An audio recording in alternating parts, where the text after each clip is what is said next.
This clip is brought to you by SaveWithConrad.com.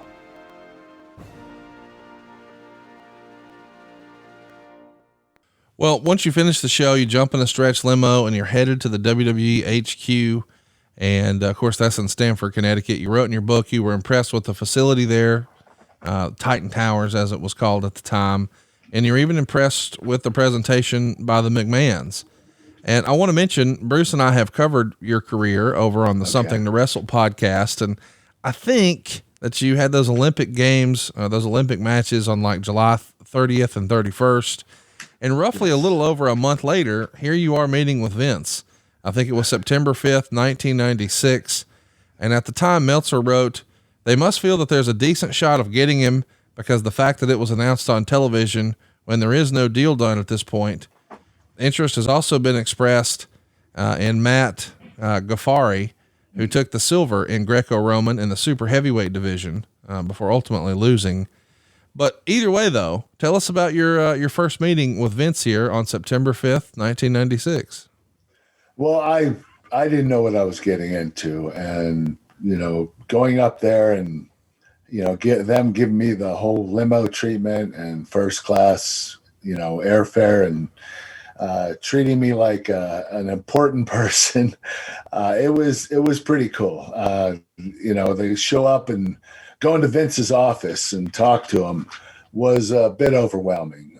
I knew of him. I knew who he was and, what he's accomplished in his life. And to meet with him and, he straight up just gave me a deal, 10-year deal. This is what it is. This is what you're going to get. Take it or leave it. And I asked him if I could talk to my agent first before I decided, but so Vince said, okay, that's fine. The meeting wasn't that long.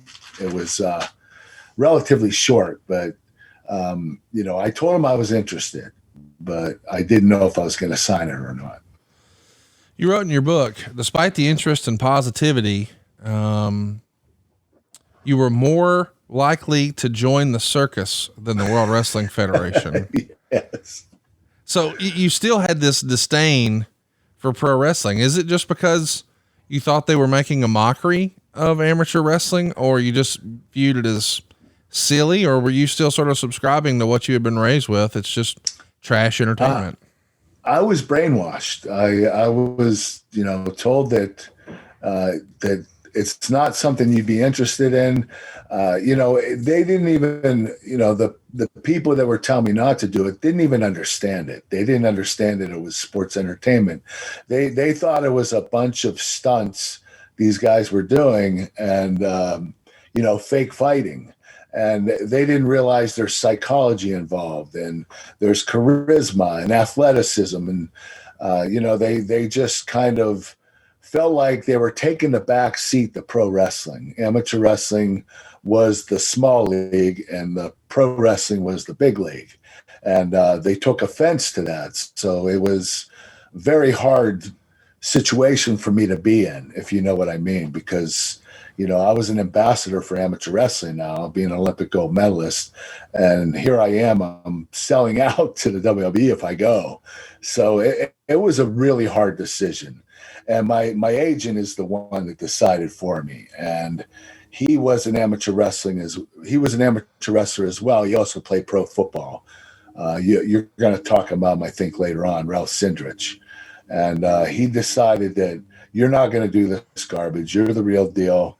I'm going to get you something else. And, it was tough because, winning the Olympic gold medal was, the highlight of my life. Of course. If I would have died the next day, it wouldn't have mattered. I would have been the happiest man in the world. But, I didn't plan for anything after that. I didn't start my brand after that. I didn't do anything to promote myself. I thought people were going to come to me. And, after a year after the Olympics, people stop coming. They don't ask for you anymore. It's your celebrity status wears out. And, having the only, I had a few endorsements and stuff, but I wasn't going out seeking. I was waiting. and WWE is the one that knocked on my door, and I turned them down. So, was it a mistake? Yes, because I ended up signing with them anyway, but it was a paused mistake. I still eventually signed with them. Yeah, let's talk about that in between though, because after you have this first meeting with Vince, and I think maybe other people were involved in the meeting, who all was there in the first meeting? I assume it happened in Vince's office. Was Vince, JR, Bruce, that usual cast and crew there? Yes, it was Vince, JR, and Bruce. Bruce says that you had a follow-up meeting with him, and in this follow-up meeting, you expressed that, hey, I can't ever lose. Yeah. And he sort of realized then, okay, he doesn't really understand pro wrestling. Do you remember the follow-up meeting with Bruce and saying, hey, I can't lose? Yes, that was a short meeting too. He ended it pretty quickly. He just said, hey, this is the deal. This is what you're going to get.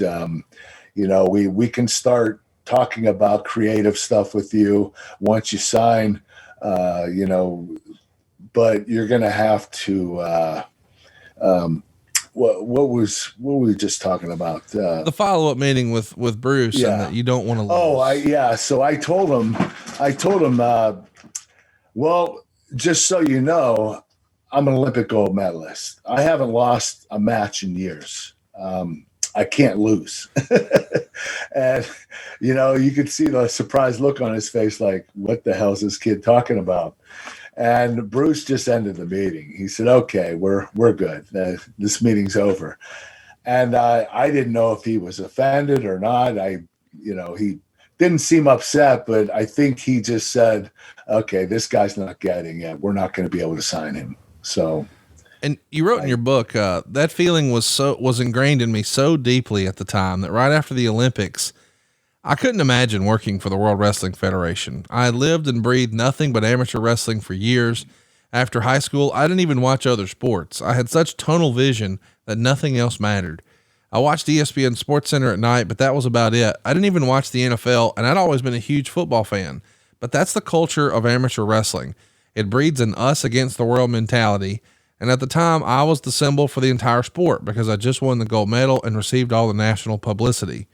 Joining the WWF at the time was unthinkable to me.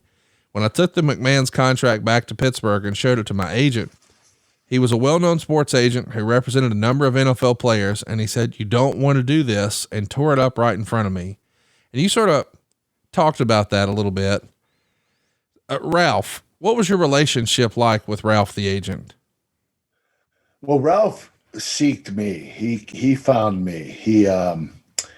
He was a former All-American wrestler for the University of Pitt, and he also played football for Pitt, and he played a few years in the NFL. He became an agent, attorney agent, NFL agent. And when I won the gold medal in the Olympics, he reached out to me and said he wanted to represent me, that he was going to protect me and make sure that I made the right move. So it was a smart move to get Ralph involved. I just, he didn't give me the right advice on WWE, but I also think that Ralph didn't understand what pro wrestling was all about either. I don't think he had any interest in it, so he never watched it. And I think that most people that feel that way about pro wrestling are not fans. They haven't watched. And if they did watch, they would be fans. So it's, but Ralph was a good guy. He treated me well, and he didn't get a lot of endorsements for me, but he protected me at the right times. Let me ask, do you remember the terms of that offer that either Vince or Bruce gave you in the first or second meeting? Do you remember those numbers or dates? Yes. It was $500,000 a year for 10 years. So it was a $5 million, deal. That's guaranteed. You make more if you work more, all that stuff. But I never had money, so this was like a godsend. I was like, oh my gosh, I'm going to be rich. My family, I grew up, we were laborers, and my brothers are laborers, and my parents were laborers. So we never had money. So this was the first time I was it was looking me in the eye, and I was like, oh my gosh, I have to do this. Right. And it was it was really difficult to pass up.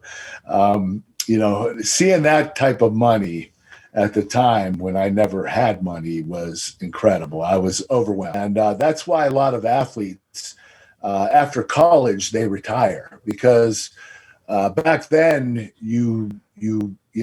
if you had a family and you just graduate college and you're married and have a kid, you're not making enough money by doing amateur wrestling, so you're going to have to quit and get a job. So it was really difficult. I had a hard time making ends meet, but we worked it out. My family, we were a team, and we made sure that I made just enough to take care of the bills. So after your family has helped sort of support you like this, and they hear that you have a $500,000 offer, but you're not going to pursue it, how did that go over? Oh, that was not good. They thought I was crazy. They thought, why wouldn't you take it? And I said, Ralph Cinders told me not to. Right. And they're like, damn, Ralph, he. So, it was a difficult time. It was, my family, they weren't that upset, but they were, they weren't very happy that I made that decision. And it weighed on my mind. I mean, those next 2 years that I sat idle, it made me think, how upset they were and why I didn't take the deal. And, I noticed that things were closing up for me, because a couple of years passed since the Olympics and nobody's knocking on my door anymore. So it's time to make a move. And that's what I did. Hey, it's Conrad Thompson. Thanks for checking out the podcast here on YouTube. Be sure to hit the subscribe button and the notifications bell so you get a notice anytime we upload some new content. And go save yourself some money right now. If you're in a 30-year loan or you have credit card debt, it's not a matter of if I can save you money. It's a matter of how much. Find out right now for free at SaveWithConrad.com.